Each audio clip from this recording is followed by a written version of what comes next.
Yes, it is true. Vilulf was sold yet again. Well, it was purchased yet again. Third time lucky, am I right, for the company? But I don't. I mean, I was sort of expecting this. I saw this coming because the company did lose a lot of money over its time, and yeah, it's finally time to see what this company can truly do. We have been given a car platform. We've been given an engine, a very good engine at that, and I can't wait to see what this company makes of it. Hello everybody, I hope you're all doing well and welcome back to the automation campaign and finally the long awaited episode 10. And yeah, like I said, we've got a new platform to work with, so without further ado, let's get straight into it. And as some of you may have seen if you really did read the newspaper that I made, yeah, Izukani, the company that has bought us up, has decided that we should be a more premium variant to their own cars. So they've given us a platform for one of their cars, and using this platform we're going to design and build premium models for the premium demographics. So the cars will be a bit more expensive, the cars will have nice features and stuff, and all in all this should be a good way for the company to go. So in terms of engines, we actually have two engines. So I'm going to use, I just clicked on the wrong one, but we have two engines. So we have this 110 horsepower 2-litre engine, which has a very good base platform with a dual overhead cam 4 valve with an aluminium head. So in terms of its general design, it actually is a pretty efficient engine. It nearly achieves 20% fuel efficiency, and it has 173 Newton meters of torque. But that isn't the good engine. The good engine that I actually wanted to use was this one. It was the sports variant of the engine, and it has 130 horsepower, which is absolutely awesome considering we don't even have multi-point ejection yet. So I am really looking forward to seeing what this engine platform can develop into, because 130 horsepower with a single point ejection, no VTEC, nothing, or variable valve lift, nothing. We have absolutely nothing. This is just its engine under its own power, and I'm so excited. Of course, we're going to be making turbo models and everything, but I'm very happy with the way that this started out. So we've got this body to work with. It's got, I mean, I like it. It's a very nice body, and they did think about giving us a 2.7 meter long body. This is the 2.5 meter long body, well, wheelbase. But because the engine has only got 130 horsepower, we still want the car to be somewhat drivable in terms of its size to engine power ratio, that sort of thing. So we're going to go with a 4-speed advanced automatic gearbox.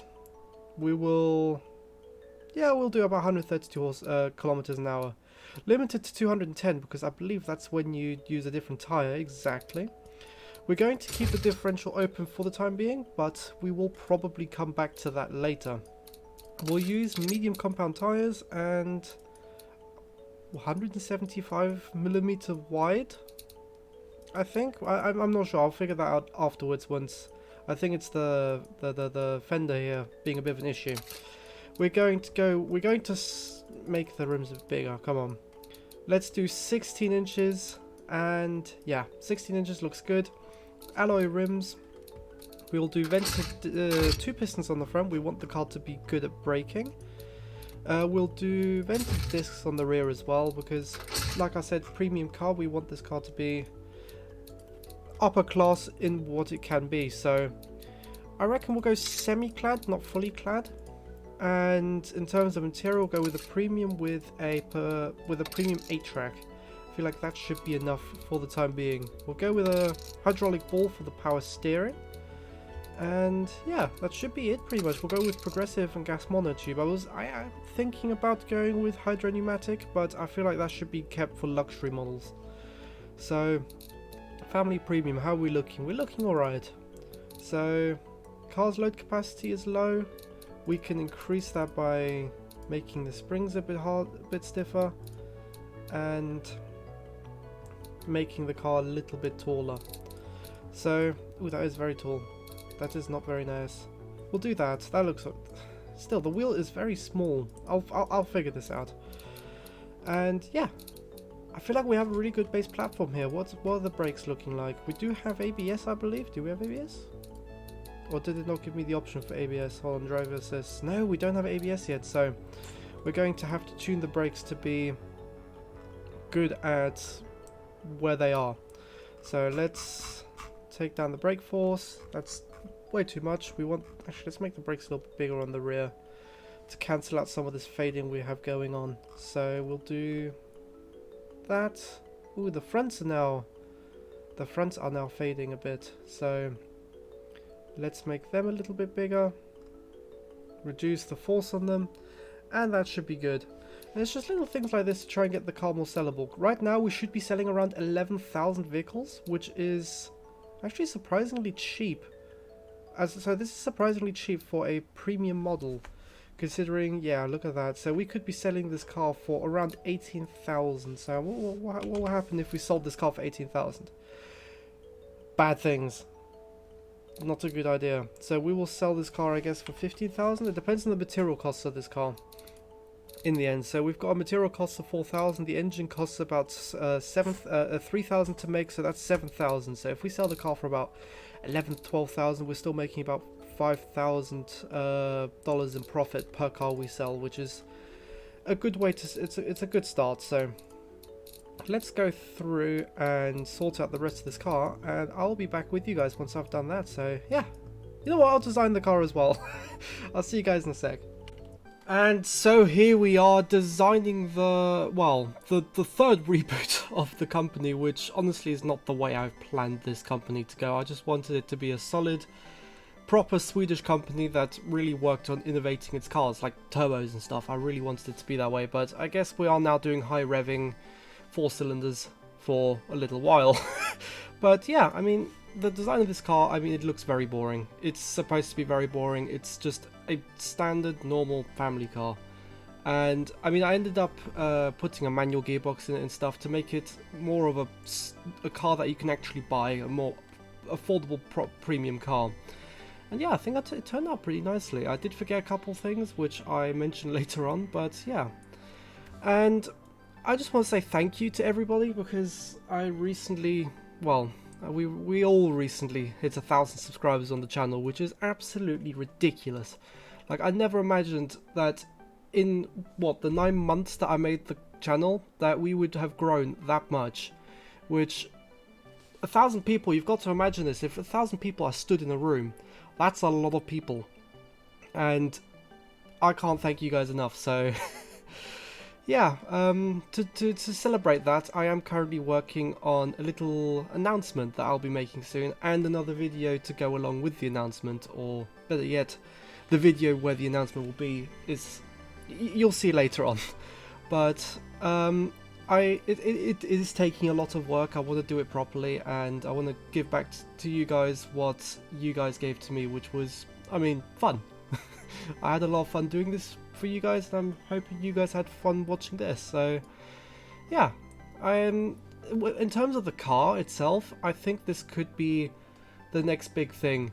I really hope it sells well, and from the base platform, from what I've been sort of feeling from the car, I feel like it's going to make us a nice profit, because there's nothing on this car that's overpriced, and it has enough features on it and enough good parts on it for it to be a good seller. It has a good engine, it has a good chassis, it's got a relatively mediocre looking, it's unsuspecting, and I think that's what people in the real world would want, and that's what I was sort of going for in the game. But yeah, I'm going to leave this time lapse to play for you guys, and I hope you guys enjoy the design of this vehicle.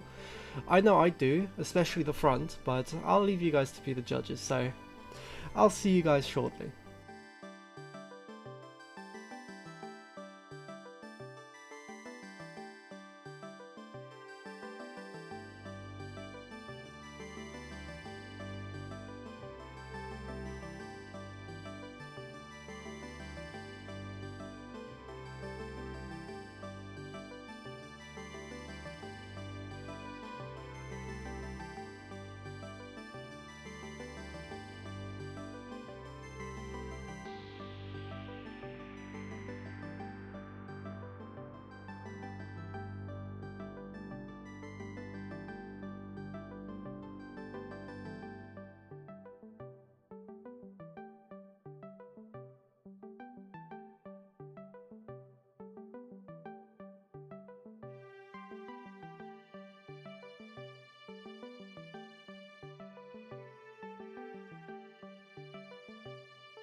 And here we have the next generation of our car, and it's pretty much from like a design principle very similar to the car we used to have, just with a more, I guess you could say, Japanese inspired front end, and all in all, just the whole design concept of this car is more inspired by the Japanese Izukani. Now, actually, I'm really happy with the way this is designed. It's very boring. I know, it's not my best design by a long shot, but I feel like this is exactly the type of car that we need to keep this company, well, to make this company earn some money. So, this is, I believe, the slow engine. Let's put in the big one. Well, nope, I lied. That was the powerful engine, the 130 horsepower engine. Now I've put the 110 horsepower engine to the car, which is the E. The 130 horsepower engine is the S, and the actual car... Now, bear with me on this. I have no idea how to pronounce this. I'm just going to name it the Format, which is just a direct translation on forward from English into Swedish, and hopefully there's someone out there who can help correct me on my pronunciation of this word. But yeah, so let's have a look here. So for a start, this looks really good. So we've got about 5 million on the initial costs. Not even like 5 months. So let's increase the reliability a little bit. So we've got about 12 million here. So it's 13 months of... There you go. That's 12 months now. So a year of engineering for this car, which is very quick for a new car, by the way. And it'll cost us just under 25 million with an increased reliability, and yeah, not too much manual labor done for this car. We've kept the automation a little higher. Yes, the process isn't as optimized as it could be, but right now we just need to have a car that works for us. So let's figure out a factory, and I think this could work out very well if we play our cards right. And let's have a look. So the engine factory is already being overworked apparently, which is really annoying, because I was hoping that the 9,000 cars that we would be producing, which is a ridiculous cost, I've just realized. Yeah, so we've got the steel presses add-on, which is recommended and required for this car.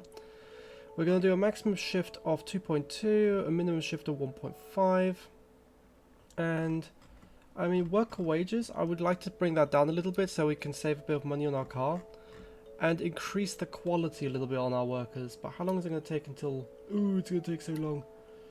So, this is a thing that I glossed over a little bit on the last episode, which was... or the last episode since this update has come out, which is that this staff employment thing here. So you have to try and balance the books a little bit, trying to figure out, okay, I want staff employment here, there, and everywhere. And I'm going to try and get one shift, so done by 12 months, so when the car releases, and then hopefully 2.5 by 30 months. So we're going to have about a year where the car's going to be falling behind, and that much profit. I mean, I am not complaining. I would really like some profit. But that is kind of ridiculous, and like, if that's true. So let's do that. Increase the QA threshold a little bit. 21,000 is a lot. Like, it's a lot. So actually, I've just realized we can't actually change the engine factory. So we've got to try and work around getting the car to a level where we're producing just about the same amount as the engine, but it looks like we're just going to have to overwork the engine factories for a little bit and then figure that out after. But what we can do is we can take away some of the money we're putting into this project because the engine's releasing in 18 months, so we don't want the car to be releasing the actual car to be releasing when the engine hasn't finished its production. So we can increase the reliability a little bit, and maybe I don't know, make it a little, put some more learning hours into the car. So there you go, 18 months, the engine releases in 18 months. We're putting just under 12 million into the car now, which is really good. And are those, is that a B I see after these letters? A B. That's billion. That is I really hope this is true, because if this is true, I am going to be so happy. So we'll do the S for 11,000 and the E for 10,000. I think that should be fine. So I can now calculate the forecast. That is so much better than automatically updating. So there's now added a button to calculate the forecast, and that is even more money. I think this is where we're going to stick with this, because apparently that 21,000 profit was not a lie, and people want this car. So this is exciting. So we're going to complete the design of this vehicle. We are not going to take out a loan. We don't want to build up any debt. And we're going to release the car. Now the engine will be configured by this time.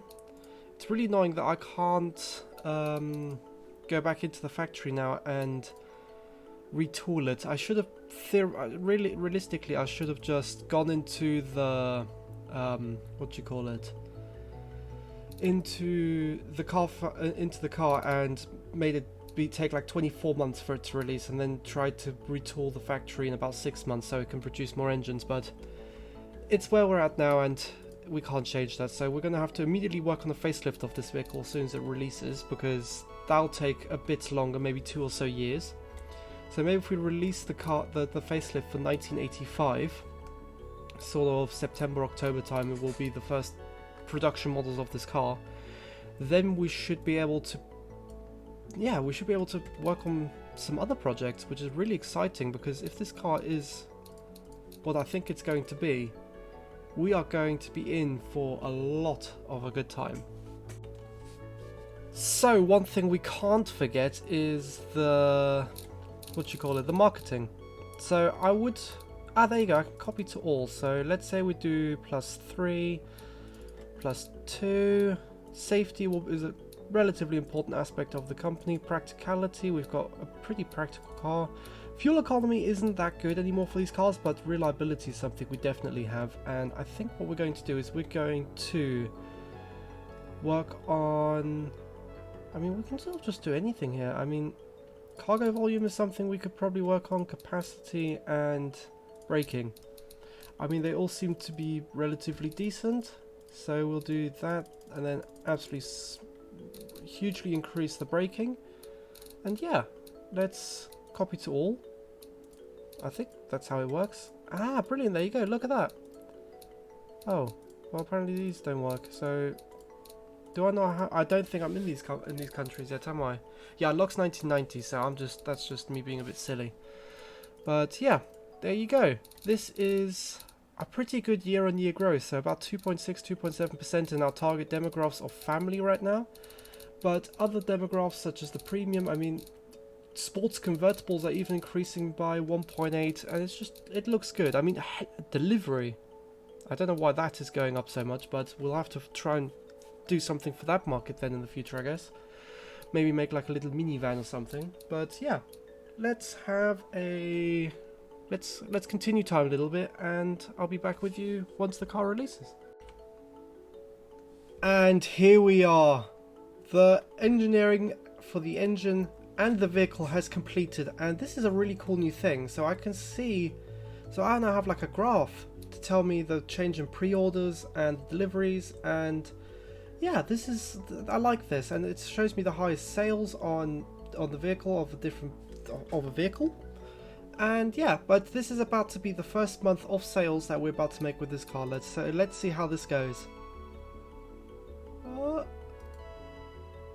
38 million on the first month, and that is only because we still don't have enough people working in the factory to actually produce this vehicle, to produce the vehicle. So this is kind of crazy. 35 million. So on that high note, we are now going to take this car into BeamNG and give it a little test drive. And so here we have it now in BeamNG, and this is probably quality-wise probably one of my worse cars, or my less good cars, because one, I've realized that I forgot to do the alignment on the rear, so I forgot to pull the wheel out to the fender, and I forgot to do the intake on the bonnet. I forgot to finish that off, but Apart from that, this is a really nice car, I think. The front end turned out really nice. Yes, the rear end is very boring, but there wasn't much more I could do. These cars didn't look very interesting to begin with, so yeah, let's give this car a little drive. And as some of you should be remembering, is that this car has an engine that revs to 8,000 RPM, which we will be doing, well, very shortly. From a simple handling perspective, this is a really nice little city car. And yeah, I mean, I don't see any faults with it. It's just, it does what you want it to do. You turn, it turns. Not much understeer, not much oversteer. It's just a car. Yeah, so let's try driving this car a little bit more sporty, which is something that I'm scared to do in this car. But so far it seems to be handling quite nicely. I mean, a bit of oversteer there, lots of oversteer there. Oh! Yeah, this is a scary car, but it's a lot more controllable than some of the other cars that have recently come out of this company, so I'll take that with great happiness. Gee, wow, this car is, it drives. It definitely drives, but oh, we're about to come up to a motorway. Let's give this engine a proper top speed test. I think that should be a lot of fun in this car. So here we are. Let's give the engine some nice throttle, and I'll let you guys listen to it as well.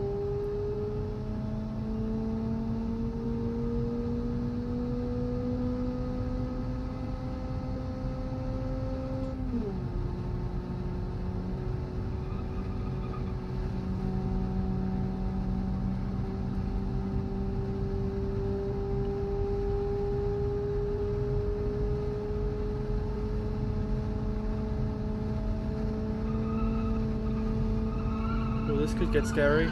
This could get very scary. This could get very... Oh, there you go. There we go. Saved it just about. I mean, we already know the top speed of this car is 210 kilometers an hour, which honestly is more than enough for a vehicle like this. I mean, when are you ever realistically going to do 210 kilometers an hour in a car like this? So this is just us going flat out full throttle, trying to just push the car to the limit, and I mean, it's holding up quite nicely. It's very stable at high speeds. It's understeer at high speeds. It's pretty much exactly what you want it to be when you're driving fast, because the last thing you want is to turn in and then all of a sudden you have your back end step out and then, well, you're in a tree. So, like that. So you gotta stay on the throttle. Can we save it? Somewhat. No, that's the end of this car. I jinxed myself, haven't I? But yeah, I mean, this car has been a lot of fun to drive, so I'm going to end it there, I guess. So thank you very much for watching. It's been a pleasure making this episode for you, and yeah, I'll see you in the next one. Take care. Bye-bye.